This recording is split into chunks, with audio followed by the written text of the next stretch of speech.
হাসানাত আব্দুল্লাহর যে 11ই মার্চের যে একটি কথোপকথন সে বলল, সেটা তো আমি জানতাম না, কিন্তু আমি 12ই মার্চ জুমার দিন যে খুতবাটা দিয়েছিলাম মনে হয় যেন ওইটাকে কেন্দ্র করেই ওই খুতবাটা, অথচ আমি কিছু জানতাম না। আমার অন্তরে আল্লাহ দিয়েছেন যে এই বিষয়ে কথা হলো, আমি বলেছি। পরে বুঝলাম যে এটা আল্লাহ তাআলা কেন এই ভাবটা অন্তরে জাগালেন। বাংলাদেশে গত কয়েকদিনই বেশ কিছু একটা অস্থিরতা আমরা লক্ষ্য করছি। আমাদের রাজনৈতিক অঙ্গনে নিরাপত্তা বাহিনীকে জড়িয়ে ছাত্রদের সাথে, এবং ভেতরে ভেতরে বহুদিন থেকে তো এটা চলছে, সেটার একটা আগ্নেয়গিরির অগ্নি উদ্গীরণ হলো, যেমন আমরা দেখলাম। ক্যান্টনমেন্টের বিভিন্ন দপ্তর উপদপ্তরের মধ্য দিয়ে আপনারা রাজনীতিতে যেভাবে নোংরা হস্তক্ষেপ করেছেন, 24 পরবর্তী বাংলাদেশে রাজনীতি নিয়ন্ত্রণ করবে শুধুমাত্র রাজনীতিবিদরা। আপনারা তখন কোথায় ছিলেন? বিগত 1.5 দশক ধরে আমরা কোন চ্যানেলকে দেখি নাই পদত্যাগ করতে।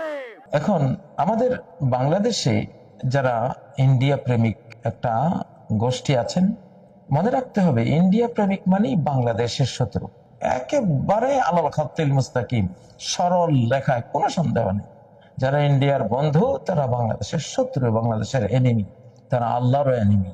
হিন্দুস্তানের ধ্বংস চীন দ্বারা হবে, এই হাদিসটির কারণে ডক্টর ইউনূসের চীন গমনে ভারতীয়দের কান্নাকাটি। তো এটি যেহেতু একটি ইনফরমেশন, এটি হবেই। হালাকুল হিন্দি বিসিন, এটা ঘটবেই, এটা রোখাবার সাধ্য কারণেই। তো এখন এটা কিন্তু সিরিয়াস একটা বার্তা। এটা কোনো মানুষ তো এইসব বার্তাকে অনেকেই খুব হালকাভাবে নেয়, হালকাভাবে নেওয়ার কোনো সুযোগ নেই। তো এখানে যেটা কিতাবুল ফিতানের যেই বক্তব্যটি, হালাকুল হিন্দি বিসিন, আমি আগেও এটি বলেছিলাম এই হাদিসটি। এগুলো কিতাবুল ফিতানের হাদিস, সাধারণত সনদ একটু দুর্বল থাকে, কিন্তু বিশ্ব বাস্তবতায় এগুলো সত্য প্রমাণিত হয়। যেগুলো সংবাদ, এগুলি স্থান কাল পাত্রে যখন সত্য হয়ে আসে তখন বোঝা যায় যে এগুলি একেবারে বিশুদ্ধ। লিকুল্লি নাবাইন মুস্তাকর ওয়া সাওফা তা'লামুন, সূরা আল-আনআমের যে 67 নম্বর আয়াতটি, যে প্রত্যেকটি সংবাদের একটি বাস্তবায়ন স্থান কাল পাত্র আছে। যখন এটা সংবাদটি কোনো স্থানে, কোনো কালে, কোনো পাত্রে বাস্তবায়িত হবে, ওয়া সাওফা তা'লামুন, তখন শীঘ্রই তোমরা জেনে যাবে, তখন জানবে যে সংবাদটি সত্য। এই জন্য এখন যে ইনফরমেশনটি এখানে আসলো যে একটি দেশ আরেকটি দেশের ধ্বংসের কারণ হবে, এখন বাংলাদেশ কোন দেশের সাথে যাবে? যেটা ধ্বংস হবে সেটার সাথে? তাহলে তো ধ্বংসের ভাগ নিতে হবে। তাহলে বাংলাদেশকে থাকতে হবে কোন দেশের সাথে? যেটা ধ্বংস হবে না, ধ্বংস করবে। তাহলে তাদের ধ্বংসযজ্ঞ থেকে তো বাংলাদেশ বাঁচবে। বাংলাদেশের ব্যাপারে কোনো প্রেডিকশন নেই, ভবিষ্যৎবাণী নেই যে বাংলাদেশ অমুক দেশের দ্বারা ধ্বংস হবে। বাংলাদেশ টিকে থাকবে ইনশাল্লাহ। কিন্তু যে দেশ দ্বারা অন্য একটা দেশে ধ্বংসযজ্ঞ হবে সেটা তাদের ব্যাপার, আমরা সেখানে নেই। যে দুটা দেশের কথা এই হাদিসটিতে আছে সেখানে তো আমরা নেই। কিন্তু আমরা আমাদের দেখতে হবে, আমাদের পররাষ্ট্র নীতি দেখতে হবে কোন পক্ষে গেলে আমরা বাঁচবো আর কোন পক্ষে গেলে ধ্বংস হবে। অবশ্যই যে পক্ষে গেলে ধ্বংস আসবে সেই পক্ষে যাওয়া যাবে না।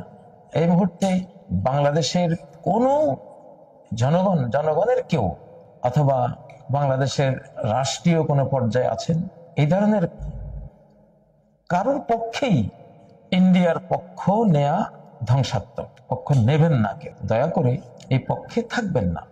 এই মুহূর্তে বাংলাদেশ চীনমুখী হবে, বাস, সব কথা। যাতে চীনের ধ্বংসযজ্ঞ যাদের উপরে যাবে তাদের উপরে যাক, আমরা সেই ধ্বংস থেকে বেঁচে যাই। আমাদের মাননীয় প্রধান উপদেষ্টা যে সিদ্ধান্ত নিয়েছেন চীন সফরের, এটা একেবারেই এই প্রেডিকশন, এই ভবিষ্যৎবাণীর সাথে এটা মিলে যায় এবং এটা উচিত। তিনি তো তার জাতিকে বাঁচাবার চেষ্টা করবেনই। আল্লাহ তাকে দয়া করেছেন, ডক্টর ইউনূসকে আল্লাহ তৌফিক দিয়েছেন, তিনি সিদ্ধান্ত নিতে পেরেছেন। এটা আকাশ থেকে হয়েছে। এই সময়টা আমি বারবার বলি যে আমাদের বর্তমান এই সময়টা খুবই মারাত্মক। এটি আইয়ামুল্লাহ, আইয়ামুল্লাহ। আজকে তারাবিতে যে সূরাটি পড়লাম সেখানে এই আইয়ামুল্লাহর কথা আছে। কুল লিল্লাযিনা আমানু ইয়াগফিরু লিল্লাযিনা লা ইয়ারজুনা আইয়ামুল্লাহ লিয়াজজিয়া কওমান বিমা কানু ইয়াকসিবুন।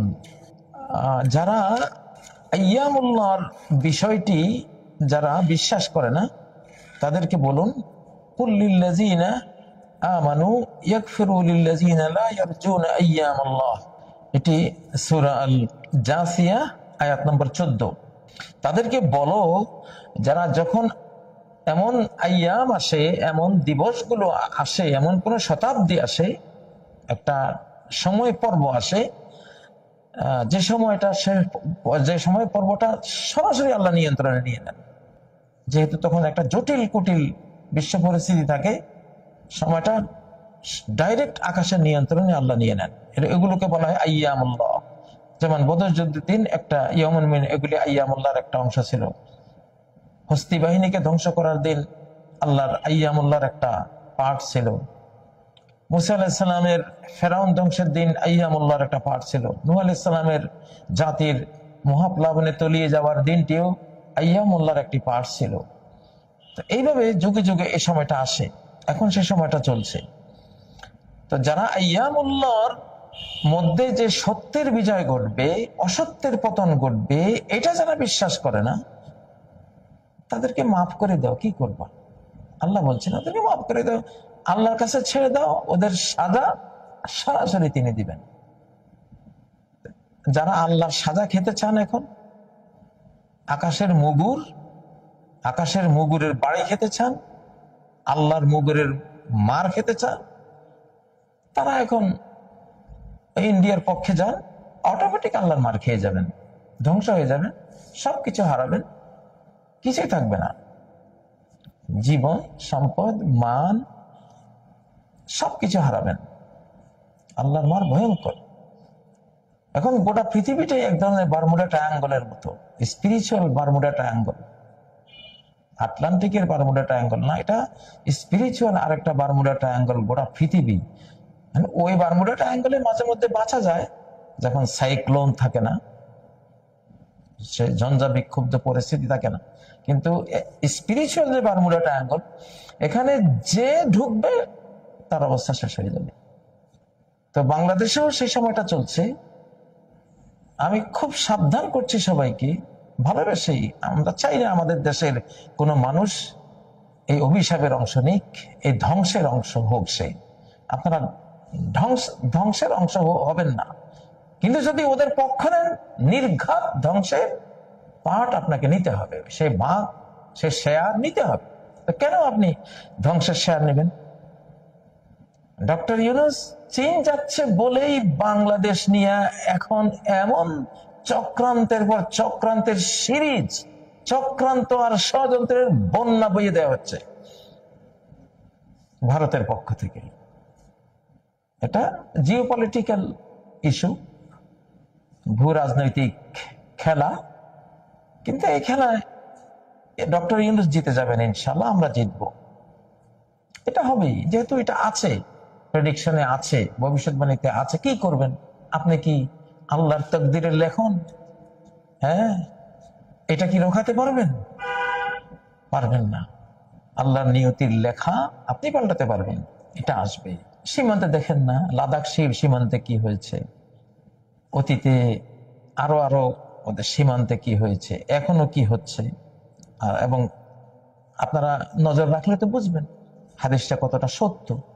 তো সেজন্য আশা করব কেউ ধ্বংসের পার্ট হবেন না, ধ্বংসপ্রাপ্তদের অংশ হবেন না, তাদের পক্ষ নেবেন না। আপনারা কেন পক্ষ নেন আমরা তো জানি, কেন নেন। দেখুন, সূরা নিসার মধ্যে আল্লাহ বলেছেন যে ওদেরকে যখন বলা হয় যে তোমরা কেন এসব বিজাতিদের পক্ষ তোমরা গ্রহণ করো, বিজাতির পক্ষে কেন তোমরা যাও, কেন তোমরা মুনাফিকি করো, কেন ভিতরে ভিতরে তাদের সাথে সখ্যতা বজায় রাখো। হ্যাঁ, এখানে সূরা নিসার 62 নম্বর আয়াত, যে যখন বলা হয় যে তোমরা, মদিনার যে মুনাফিকরা ছিল, এরা রোমান সাম্রাজ্যের সাথে, পারস্য সাম্রাজ্যের সাথে এবং আরব যে গোত্রগুলো ছিল ওদের সাথে, ইহুদিদের সাথে ভিতরে ভিতরে তারা খুব মিল রাখতো। উপরে তারা লা ইলাহা ইল্লাল্লাহ মুহাম্মাদুর রাসূলুল্লাহ সাক্ষ্য দিত, আবার ভিতরে ওদের কাছে গিয়ে বলতো না আমরা আসলে ওটা এমনি বলছি আর কি, আমরা কিন্তু আপনাদের সাথে আছি। এখন فكيف إذا أصابتهم مصيبة بما قدمت أيديهم, কি অবস্থা হবে, ফাকাইফা কেমন হবে, কি অবস্থা হবে এসব মুনাফিকদের, হিপোক্রেটদের, যারা উপরে একরকম ভেতরে আরেক রকম। তো এদের এই অপকর্মের কারণে, মুনাফিকের কারণে, হিপোক্রেসি, এইসব চরিত্রের কারণে একটা মুসিবত আসবে, আকাশ থেকে একটা বিপদ আসবে। তো ইজা আসাবাতহু মুসিবা, মুসিবত যখন আসবে, কেন আসবে? বিমা কদ্দামাত আইদিহিম, তাদের হাতের কামাইয়ের কারণে, তাদের হাত যা আগে পাঠিয়েছে, পরকালের দিকে পাঠিয়েছে। যে মুনাফিক যেই করেন, ইমানদারি করলেও পরকালের দিকে চলে যায়, ওখানে যা সবকিছু জমা হয়। বেঈমানি করলে, মুনাফিকি করলে সেটা চলে যায়। তো তাদের হাত যা আগে পাঠিয়েছে, অর্থাৎ যে মুনাফিকি তারা পরকালের জন্য আগে পরকালের দিকে প্রেরণ করেছে, তো এই কারণে তাদের উপর মুসিবত আসবেই। তো মুসিবত আসলেই ثم جاءوك يحلفون, ওরা হে নবী তোমার কাছে আসবে, কসম করবে। কি কসম করবে? শপথ করবে। কি শপথ করবে? বিল্লাহি ইন আরাদনা ইল্লা ইহসানাও ওয়া তাওফীকা, বিল্লাহ আল্লাহর কসম, আমরা যে ওদের সাথে যোগাযোগ রেখেছি, তলে তলে ওদের একটু বন্ধুত্ব আমরা বজায় রাখছি, এটা কোনো খারাপ নিয়ত না, খারাপ উদ্দেশ্য না।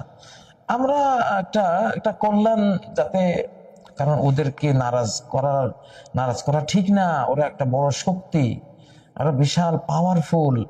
তো ওদেরকে নারাজ করে বাঁচতে পারবেন? চারদিকে ওরা, তারপরে নবীজি তো চারদিকে পারস্য সাম্রাজ্য, রোমান সাম্রাজ্য, আরবের মুশরিকরা ওনাকে ঘেরাও করেছিল না? তো মুনাফিকরা ওদের সাথে তলে তলে ওরা ওদেরই, উপরে নবীজির, ভিতরে ওদের, এই চরিত্র ওদের ছিল। তো এখন মুসিবত আসলে নবীজির কাছে এসে কসমের পর কসম, আর কি বলে?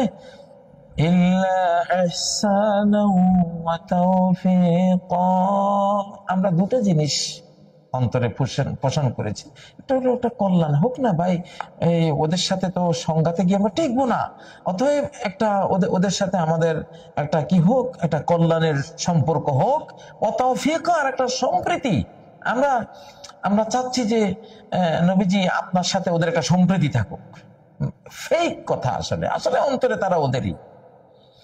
এখন এই বাংলাদেশে যারা ভারতের পক্ষে, তারা ভারতের, তারা বাংলাদেশের না, সাফ কথা। এখানে আর কোন অস্পষ্টতা বলতে কিছু নেই।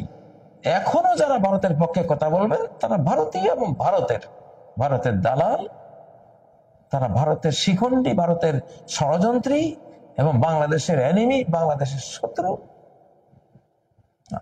যতই কল্যাণের কথা বলা হোক, যতই সম্প্রীতির কথা বলা হোক, আমরা শুনি তো নেতৃবৃন্দ, অনেক নেতারাও বলেন, হ্যাঁ আমরা সম্প্রীতি চান। এটা মুনাফিক, এদের ভিতরে ঈমান নাই, এরা বেঈমান, এরা আল্লাহর শক্তি, অনন্ত শক্তির প্রতি এদের কোনো বিশ্বাস নেই। তো এই শ্রেণীটা, এদের এই রোগ, এরা ওদের কল্যাণের কথা বলে, সম্প্রীতির কথা বলে, ওদের পক্ষ নিয়ে আছে। কিন্তু এই পক্ষ নেওয়া যে বাংলাদেশের জন্য কত ধ্বংসাত্মক, এই জাতিটা 1947 থেকে যে যত যুদ্ধ বিগ্রহ পাকিস্তানের সাথে বা ভিতরে অন্তর্দ্বন্দ্বে যা বকেছি, আমাদের সমস্ত অকল্যাণের জন্য দায়ী ইন্ডিয়া, এই ভারত। আমরা ভাগ হয়েছি তো তাদের যন্ত্রণায় অতিষ্ঠ হয়ে, মুসলিমরা তাদের যন্ত্রণায় অতিষ্ঠ হয়ে ভাগ হয়েছে। ভাগ হওয়ার পরও সেই যন্ত্রণা শেষ হয়নি, বরং আরো বিভিন্ন ভাবে এটার কি হয়েছে, ভেরিয়েশন হয়েছে, এটা বৈচিত্র্যময়তা বেড়েছে বিভিন্ন ভাবে। এখনো তারা আমাদেরকে শাসন করার চেষ্টা করতেছে। আমাদের যেই বাংলাদেশে এখন প্রশাসনে যারা আছেন, ওই ইনারা অধিকাংশ রয়ের বি টিম এবং দিল্লির নির্দেশে চলছেন। আপনাদের পরিণতি খুব খারাপ আছে, সামনে খুব খারাপ আছে, বিপদ, মহা বিপদ এসে যাবে আপনাদের উপরে। ওই যে হালাকুল হিন্দে বিসিন, হিন্দের ধ্বংস আল্লাহ করাবেন, এটি আল্লাহর ফয়সালা। উনি মানব জাতির একটা অংশকে আরেকটা অংশ দিয়ে যদি প্রতিহত না করা হয়, আর গোটা পৃথিবী ধ্বংস হয়ে যেত। এজন্য হিন্দুত্ববাদী এসব সন্ত্রাসী হিটলারদেরকে আল্লাহ তাআলা চীন দিয়ে দমন করবেন, এটা প্রেডিকশন আছে, এটা কাজী ইব্রাহিমের কথা তো নয়, ভবিষ্যৎবাণী। এগুলো আবু হুরায়রার গোপন ব্যাগ, নুআম ইবনে হাম্মাদের কিতাবুল ফিতান, নবীজির মুখ নিঃসৃত কথাগুলো বিভিন্ন সংকলকরা এগুলি সংকলন করে রেখে গেছেন, সেগুলো। অতএব বাংলাদেশ প্রধান উপদেষ্টা যে সিদ্ধান্ত নিয়েছেন সঠিক সিদ্ধান্ত। আমরা ধ্বংসপ্রাপ্তদের কাতারে গিয়ে দাঁড়াবো না। যারা ধ্বংস করবে তারা পাওয়ারফুল, আল্লাহ তাদেরকে সেই শক্তি দিবেন এদেরকে দমন করার জন্য। আমরা ওদের পার্টে থাকবো, ইনশাআল্লাহ জাতি লাভবান হবে, জাতি উপকৃত হবে। তো আজকে আমি কথা লম্বা করব না।